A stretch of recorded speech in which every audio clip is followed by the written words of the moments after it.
Hello friends, welcome to Riyaz classes. आज के session में हम यूनिट 8 की शुरुआत करेंगे, which is personality and emotions. This unit is part of the subject organisation theory and behaviour MCO 1 MCOM second year IGNOU. Before we begin, if you like the videos that I'm sharing, do hit the like button. Do share your comments to let me know you find all this useful for your studies.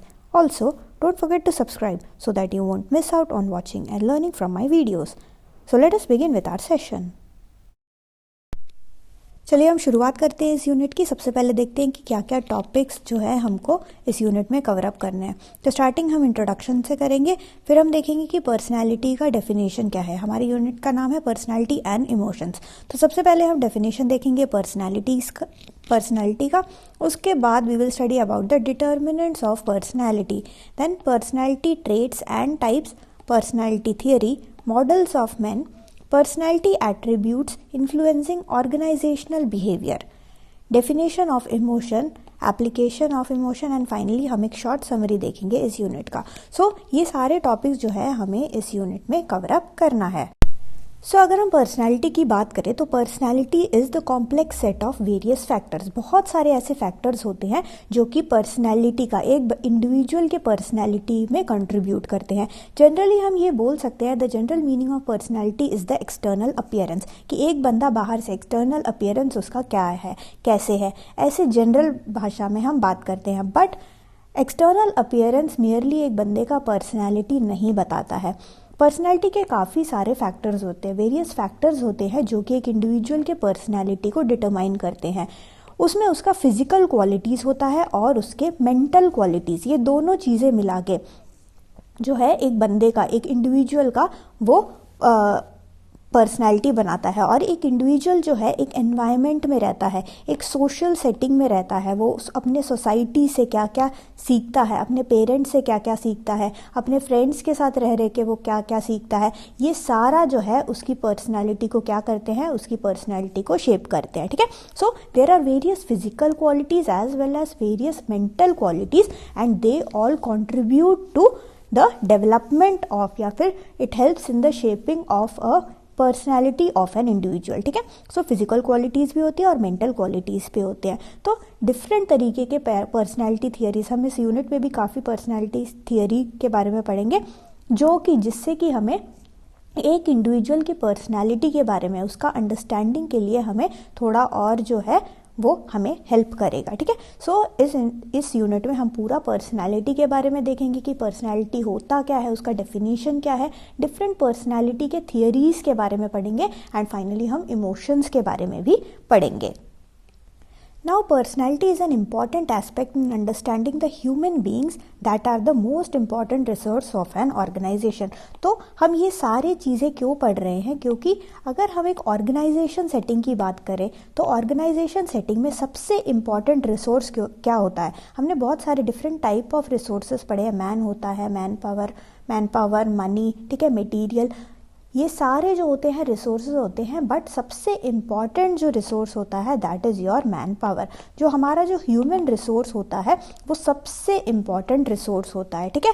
Human energy makes all the difference in the organisation. तो human being जो है अगर एक positive तरीके से अपना 100% दे के काम करेगा, तब भी हमारा जो गोल अचीवमेंट है, जो ऑर्गेनाइजेशन ने अपने लिए गोल बना रखा है, वो गोल सारे तभी अचीव होंगे जब ये ह्यूमन बीइंग्स जो है, जो भी हमारे मैन पावर है, वो जो है अपना 100% काम दे। तो यहाँ पे पर्सनालिटी जो है बहुत ही इंपॉर्टेंट एस्पेक्ट है एक ह्यूमन बीइंग को अंडरस्टैंड करने के लिए। देयरफॉर हम इस यूनिट को पढ़ रहे हैं। नेक्स्ट अब हम कुछ इंपॉर्टेंट डेफिनेशंस देख लेते हैं जो कि कई ऑथर्स ने दिए हैं।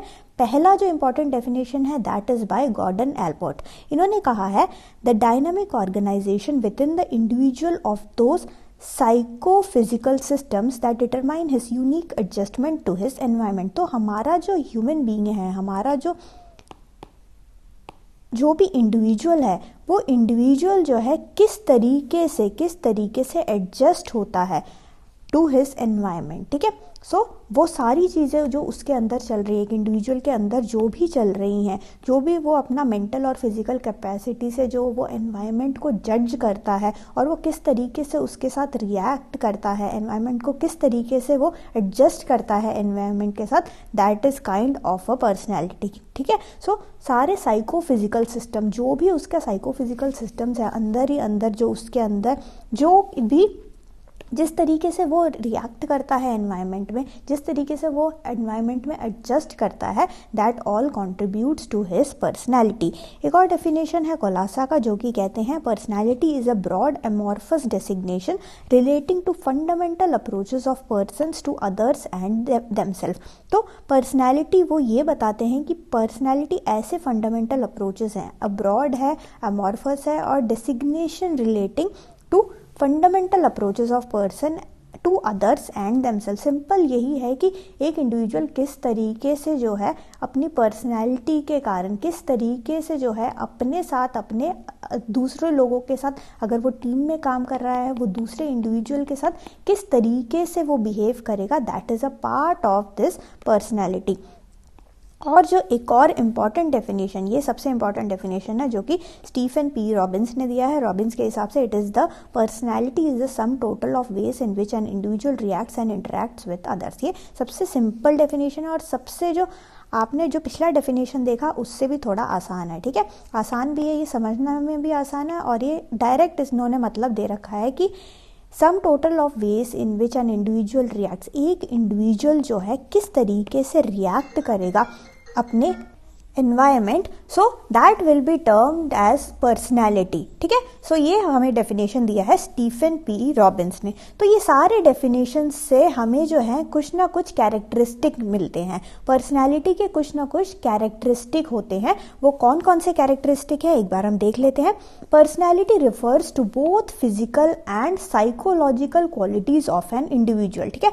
तो अगर हम पर्सनैलिटी की बात करें, पर्सनैलिटी जैसे मैंने पहले ही बताया, personality of a individual both physical and his mental capability, यानी कि बोथ फिजिकल एंड साइकोलॉजिकल जो भी क्वालिटीज़ होते हैं एक इंडिविजुअल के, वो पर्सनैलिटी कहलाता है। सेकेंड कैरेक्टरिस्टिक ये है कि वो यूनिक रहता है। किसी भी दो इंडिविजुअल का पर्सनैलिटी जो है वो सेम नहीं होता, क्योंकि वो जो है उनका अपब्रिंगिंग अलग तरीके से होता है, वो अलग तरीके के फैक्टर्स से इन्फ्लुएंस हुए होते हैं, एनवायरनमेंट दोनों का अलग अलग होता है, पेरेंट्स ने उन्हें अलग अलग तरीक़ों से सिखाया है, उनके जो दोस्त हैं, पीयर्स से उन्होंने डिफरेंट चीज़ें लर्न करी हैं। तो इन सब के साथ उनका जो मेंटल कैपेबिलिटी है और जो फिजिकल कैपेबिलिटी है वो डिफरेंट रहता है, जिसके कारण हर इंडिविजुअल का एक यूनिक पर्सनैलिटी होता है, ठीक है। So personality is unique in the sense that no two individuals are same in terms of their personality. तो किसी भी दो इंडिविजुअल्स का आप देखोगे पर्सनैलिटी जो है वो सेम बिल्कुल भी नहीं होता है। Manner of adjustment. The third characteristic is that personality is the manner of adjustment of individual to the organization, environment and to the group. ठीक है, तो एक बंदा, एक इंडिविजुअल जो है वो किस तरीके से एडजस्ट होता है, कोई भी उसे सिचुएशन में डाल दो, घर में किस तरीके से वो एडजस्ट होगा, अगर उसे ऑफिस में डाल दो, ऑफिस में किस तरीके से एडजस्ट होगा, अगर आप उसको एक ऑर्गेनाइजेशन में डालो या फिर उसको स्कूल में डालो, किसी टीम में डाल दो, तो वो किस तरीके से एडजस्ट करेगा, ठीक है। That will be termed as his personality. Next characteristic is that it is a qualitative aspect. Certain techniques exist to quantify it indirectly.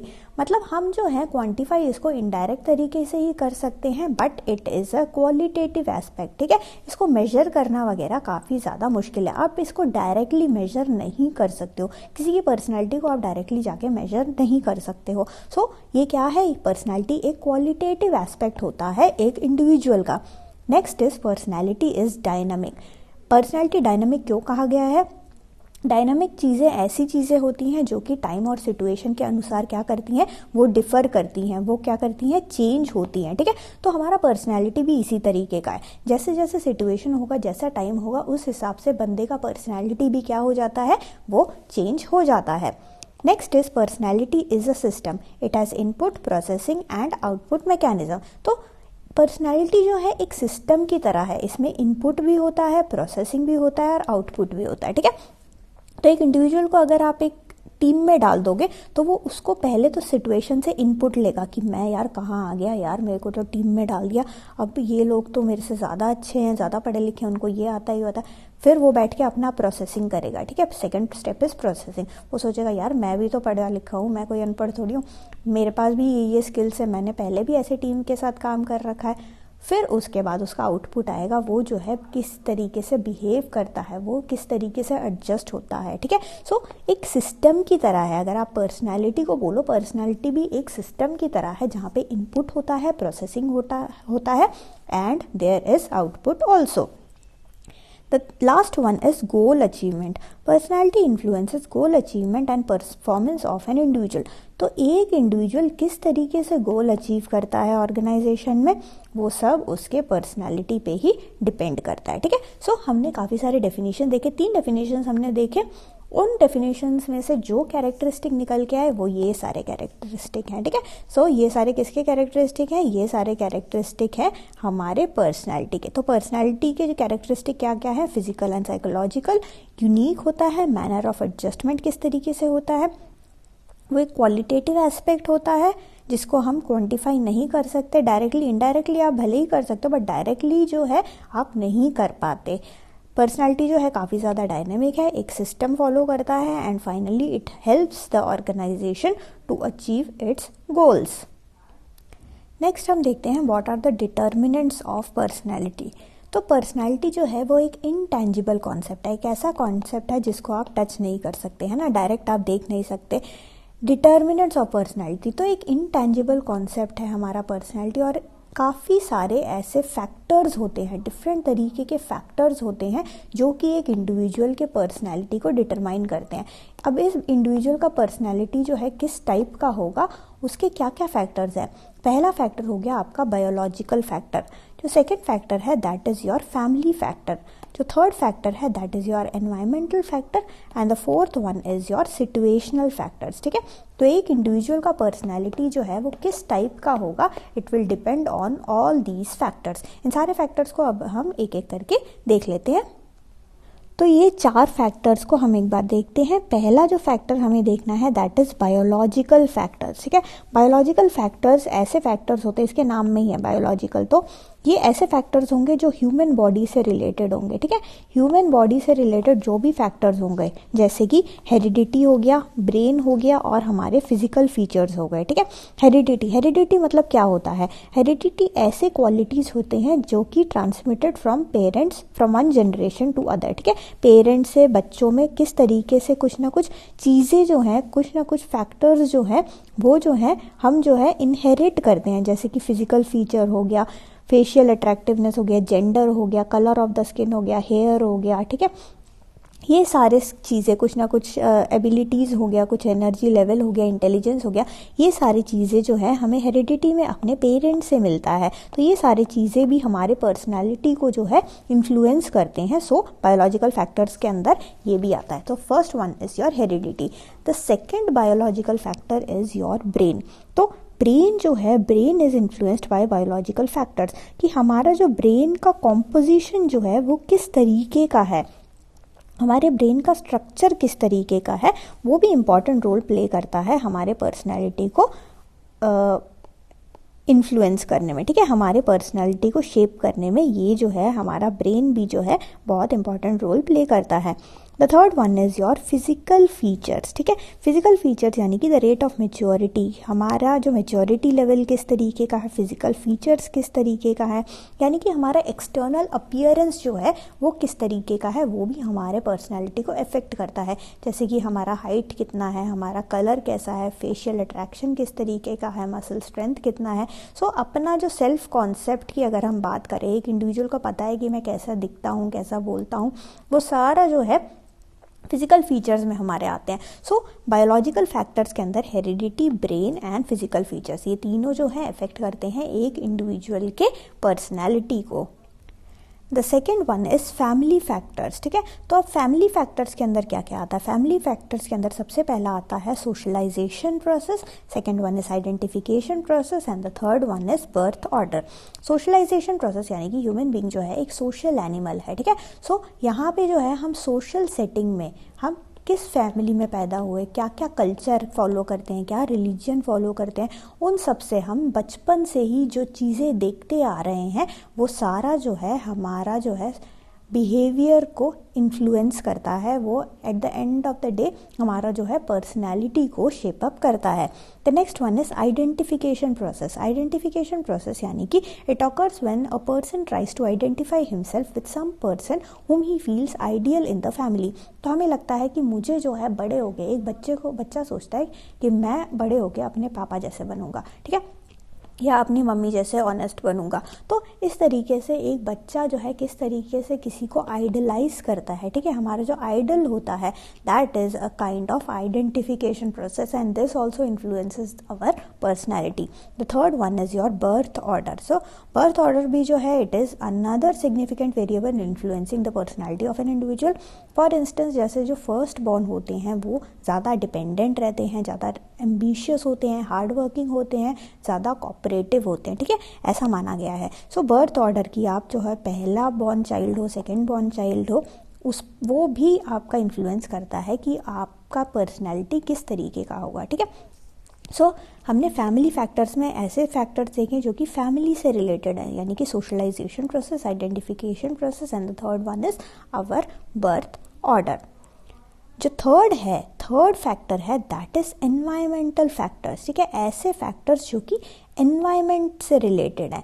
अब ह्यूमन बीइंग जो है एक सोशल एनिमल है एंड कल्चर। अब अगर एक एनवायरमेंट में एक इंडिविजुअल को आप डाल दो कि तो डिफरेंट तरीके के सोशल और कल्चरल फैक्टर्स जो है उसको अफेक्ट करते हैं। कल्चर जो है डिटरमाइन करता है ह्यूमन बीइंग के डिसीजन मेकिंग को, कि वो किस तरीके के डिसीजंस वो लेगा। उसका एटीट्यूड जो है किस तरीके का फॉर्म होगा, वो ज़्यादा कॉम्पिटिटिव रहेगा, वो कैसा रहेगा, ये सारा जो है उसका कल्चर से आता है, ठीक है। प्लस जो सोसाइटी जो है किस तरीके के सोसाइटल नॉर्म्स होते हैं, कुछ ना कुछ सोसाइटल नॉर्म्स होते हैं जो कि as a part of being a part of a society हमको कुछ चीज़ें फॉलो करनी होती हैं, ठीक है।